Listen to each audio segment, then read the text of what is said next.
शहबाज शरीफ कमज़ोर प्रधानमंत्री भी दिखने लगे हैं क्या? क्योंकि नवाज शरीफ के जीवन में तो बहुत सारे रंग हैं और सबसे अच्छे संबंध भी हैं भारत के साथ उनके दौर में, सबसे ख़राब संबंध भी हैं उनके दौर में। और वो ऑफ द रिकॉर्ड बहुत बार बहुत लोग गवाह हैं इस बात के, जब वो ये कहते रहे कि हमें तो दोस्ती ही करनी है, लेकिन हम करें क्या, इस्टेब्लिशमेंट भी है, इसका भी देखना पड़ता है, उसका भी देखना पड़ता है। लेकिन शहबाज शरीफ के रिकॉर्ड में तो कुछ भी ऐसा दिखाई ही नहीं दिया जब से आए हैं कि भारत के साथ कुछ भी नॉर्मलाइज हो रहा हो। और अभी भी जिस तरह से वो लोग हैंडल कर रहे हैं सिचुएशन, लग रहा है कि वो लापरवाह ज़्यादा हैं।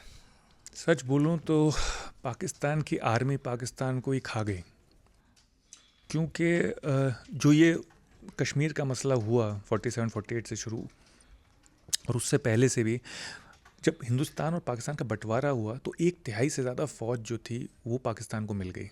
अब जब इतनी बड़ी फ़ौज मिल गई कंट्री के साइज़ के मुताबिक, तो उसको सस्टेन भी करना था, उसको खाना पीना भी चाहिए था, उसको हथियार भी चाहिए थे।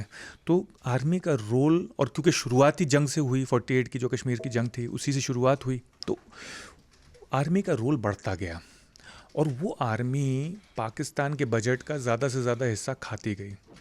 फिर ये आलम आ गया 90s तक कि 50% से ज़्यादा पाकिस्तान गवर्नमेंट का बजट जो है वो आर्मी प्लस इंटरेस्ट पेमेंट्स, जिसे हम डेट सर्विसिंग कहते हैं, वो उसमें चला गया। यानी कि आधे से कम गवर्नमेंट का बजट जो है वो गवर्नमेंट की तनख्वाहों पे, और उससे भी कम बजट डेवलपमेंट के लिए इस्तेमाल होने लगा। ये इसका बहुत बड़ा हाथ था पाकिस्तान की आर्थिक स्थिति ख़राब होने में। फिर ये जो करते थे इंडिया को काउंटर बैलेंस करने के लिए, वो बाहर से मदद लेते थे। इसको हम इंटरनेशनल रिलेशन की ज़बान में कहते हैं एक्सटर्नल बैलेंसिंग। कभी अमेरिका से मदद लेते थे, कभी चीन से मदद लेते थे। उसके चक्कर में इन्होंने 1979 में बिल्कुल ही बिछ गए अमेरिका के साथ रशिया को हराने में। उसके चक्कर में इतने हथियार आ गए पाकिस्तान में, इतने गुट बन गए पाकिस्तान के अंदर।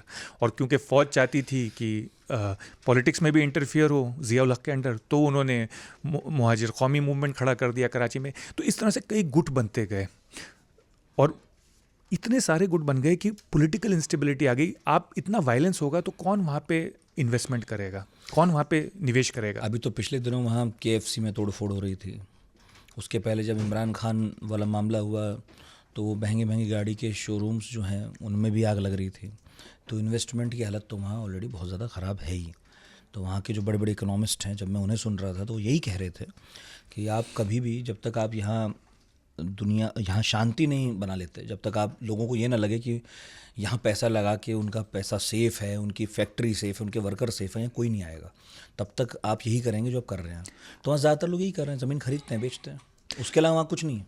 सही कह रहे हैं आप। और ये मैं ये आपको बताने की कोशिश कर रहा हूँ कि ये 1980 से सन 80 के दशक से शुरू हो गया था, क्योंकि जैसे जैसे मज़हब का बोलबाला बढ़ा ज़िया के अंडर और ये गुट बनने लगे, तो आतंक भी शुरू होने लगा, वायलेंस भी शुरू होने लगा। और एक तरह से पाकिस्तान एक तरह से विक्टिम भी है, क्योंकि जो शिया सुन्नी की लड़ाई शुरू हुई ईरान और सऊदी अरब के बीच में 79 की रेवोल्यूशन के बाद से, उसमें शिया ग्रुप को तो ईरान सप्लाई करता था पैसे, और सुन्नी ग्रुप्स को सऊदी अरब करता था। आपने नाम भी सुने होंगे, सिपाही साहबा और ये सब। तो कुछ सऊदी अरब के फंडेड थे, कुछ शिया ग्रुप जो थे वो ईरान के फंडेड थे।